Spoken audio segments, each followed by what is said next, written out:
नमस्कार, सप्तधारा न्यूजमध्ये आपले स्वागत आहे। आज रविवार दिनांक 21 एप्रिल 2024।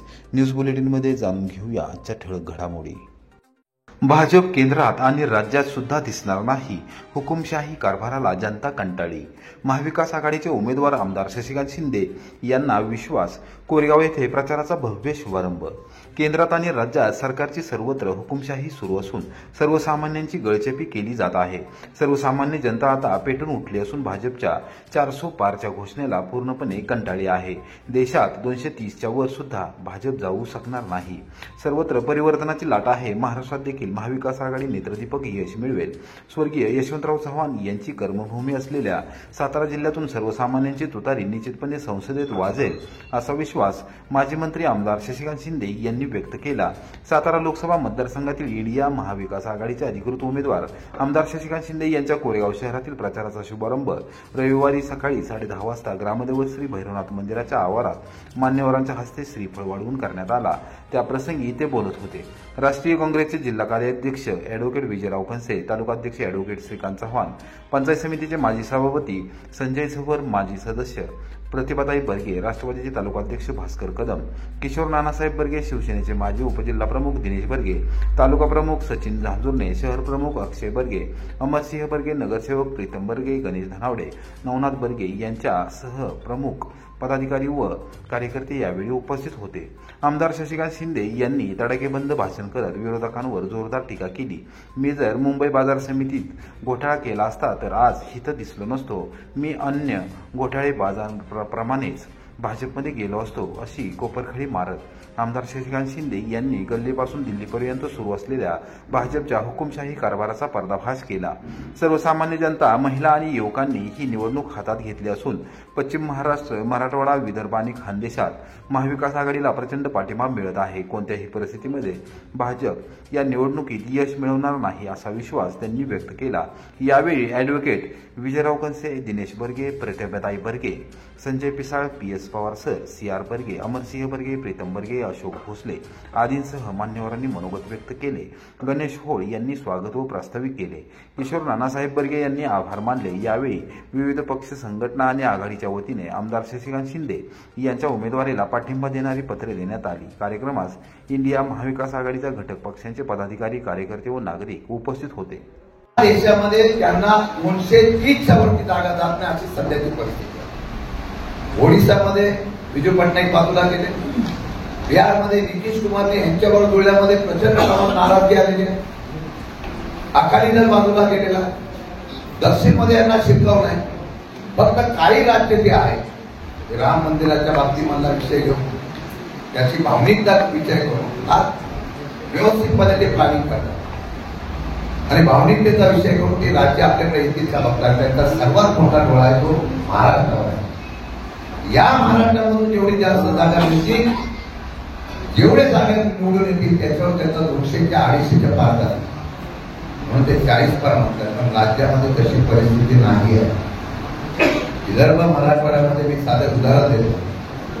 विदर्भामध्ये नितीन गडकरी उभे आहे, एक चांगला नेता, पक्ष सोडून बाजूला जाऊन येतो, विजन असलेला नेता जरी असला तर त्या नेत्याला सुद्धा आज त्यावेळेला त्यांनी सांगितलं फक्त मी अर्ज भरेल, मी मतं मागायला जाणार नाही, त्या नेत्याला सुद्धा फिरावं लागलं की बदलच्या परिस्थितीत होता। बीड, परभणी, जालना, मराठवाडा अशी परिस्थिती आहे आणि पश्चिम महाराष्ट्र त्याला अपवाद नाही। पश्चिम महाराष्ट्रामध्ये पण तुम्हाला सांगतो, पश्चिम महाराष्ट्रामध्ये महाविकास आघाडीचे सगळे उमेदवार निवडून येतील, अशा प्रकारची परिस्थिती आहे। बोपेगाव येथे धूमडावा कालव्यात दोन्ही बाजूला स्लॅब टाकला। काँक्रिटीकरणाचे काम गतीने पूर्ण। धूमधरण पाणी बचाव संघर्ष समितीची माहिती। धूमडाव्या कालव्याची बोपेगाव व पांडे गावानजीक जलसेतूची गळती काढण्याचे काम मोठ्या गतीने सुरू असून दोन्ही बाजूला स्लॅब टाकण्यात आला आहे। काँक्रिटीकरणाचे काम पूर्णत्वास आले असले तरी ते सेट होण्यास वेळ लागणार आहे। मात्र लवकरात लवकर रोटेशन सुरू करण्यासाठी प्रयत्न सुरू आहेत, अशी माहिती धूमधरण पाणी बचाव संघर्ष समितीचे अध्यक्ष CR बर्गे यांनी दिली। रविवारी दुपारी 4 वाजता धुहोम डावा कालवा दुरुस्ती संदर्भात बर्गे यांनी कोरेगावातील स्थानिक पत्रकारांना माहिती दिली.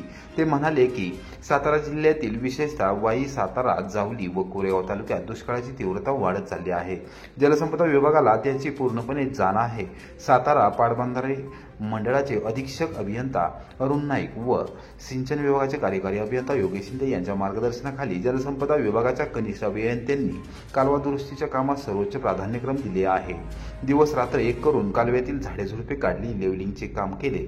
लोखंडी जाळी अंथरून झाल्यानंतर पावसाळी परिस्थितीचा अंदाज घेऊन त्याचा विलंब येऊ नये याची खबरदारी घेत सकाळपासून आरसीसीचे काम हाती घेतले. दोन्ही बाजूला स्लॅब टाकण्यात आला आहे. काँक्रीटीकरण पूर्ण करण्यात आले आहे. काँक्रीट सेट होण्यास थोडा अवधी लागणार आहे. लवकरात लवकर काम पूर्ण करून येते आठवड्याभरात रोटेशन सुरू होईल असे कार्यकारी अभियंता योगेश शिंदे यांनी समितीला आश्वस्त केले असल्याचे बर्गे यांनी सांगितले. टेस्टिंगचे काम पूर्ण झाल्यावर टप्प्याटप्प्याने पाणी सोडले जाईल. त्यानंतर पूर्ण क्षमतेने रोटेशन सुरू होईल असा विश्वास CR बर्गे यांनी व्यक्त केला. कोरेगाव तालुक्याच्या ग्रामीण भागात शेती उपयोगी साहित्य चोरींच्या घटनांमध्ये दिवसेंदिवस वाढ. शेतकरी हवालदिल, पोलिसांनी चोरट्यांना जेरबंद करण्याची मागणी. कोरेगाव तालुक्यातील ग्रामीण भागात शेती उपयोगी साहित्य चोरींच्या घटना दिवसेंदिवस वाढत चालल्या आहेत. त्यामुळे शेतकऱ्यांपुढे दुष्काळात 13वा महिना अशी अवस्था झाली असून पोलिसांसमोर तपासाचे मोठे आव्हान आहे. या संदर्भात शेतकऱ्यांच्या वतीने एकंबे येथील माजी उपसरपंच श्रुती चव्हाण यांनी रविवारी सायंकाळी 5 वाजता पत्रकारांपुढे शेतकऱ्यांच्या व्यथा मांडल्या.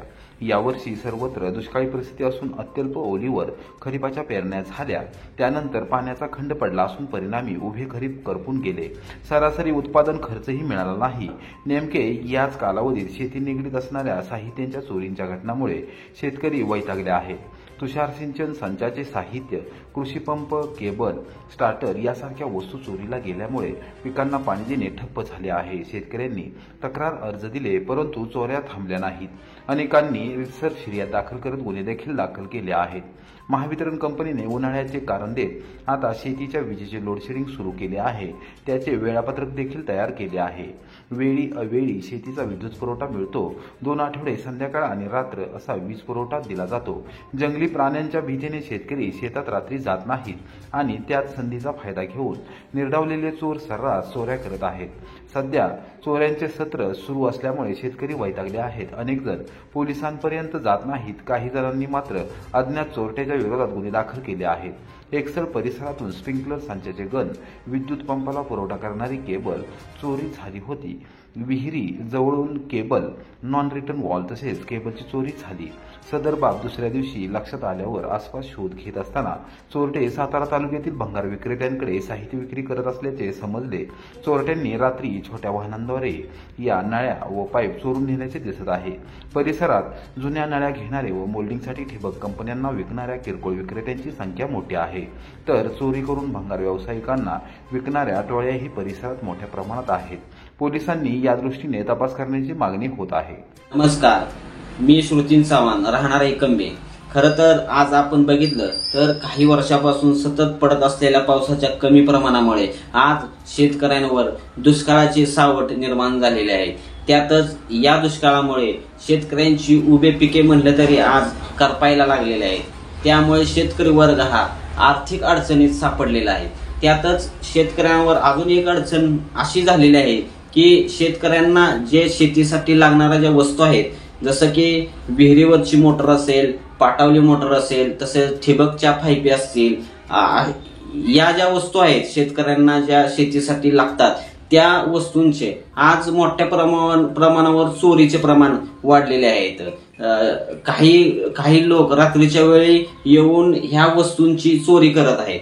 त्यामुळे आम्ही शेतकऱ्याच्या वतीने पोलीस प्रशासनाला विनंती करतो की तुम्ही या गोष्टीवर वेळेच लक्ष घालून जे कोण अशा गोष्टी करतात त्यांना योग्य ते वेळेच शासन करावे अशी आमच्या शेतकऱ्यांच्या वतीने विनंती करतो.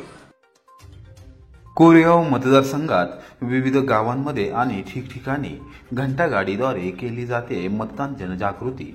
प्रशासनाचा अभिनव उपक्रम. सातारा लोकसभा मतदारसंघांतर्गत कोरेगाव विधानसभा मतदारसंघातील विविध मोठी गावे आणि शहरांमध्ये घंटागाडीद्वारे ऑडिओ क्लिप वाजवत मतदान जनजागृती केली जात आहे, अशी माहिती स्वीप उपक्रमाचे समन्वय अधिकारी तथा एकात्मिक बाल विकास प्रकल्प अधिकारी सुजित कुमार इंगवले यांनी रविवारी दुपारी 4 वाजता पत्रकारांशी बोलताना दिली। यावेळी पथक प्रमुख यशेंद्र क्षीरसागर तसेच पथकाचे सदस्य मंगेश घाडगे यावेळी उपस्थित होते। मुख्य निवडणूक अधिकारी यांनी अनेक जिंगल्स तयार केली आहेत। त्यातून कोरेगाव विधानसभा मतदारसंघाच्या पातळीवर काही जनजागृतीपर ऑडिओ क्लिप्स तयार करण्यात आल्या आहेत। ऑडिओ क्लिपद्वारे मतदानाचा संदेश तसेच मताधिकाराचे महत्त्व सांगण्यात आले आहे।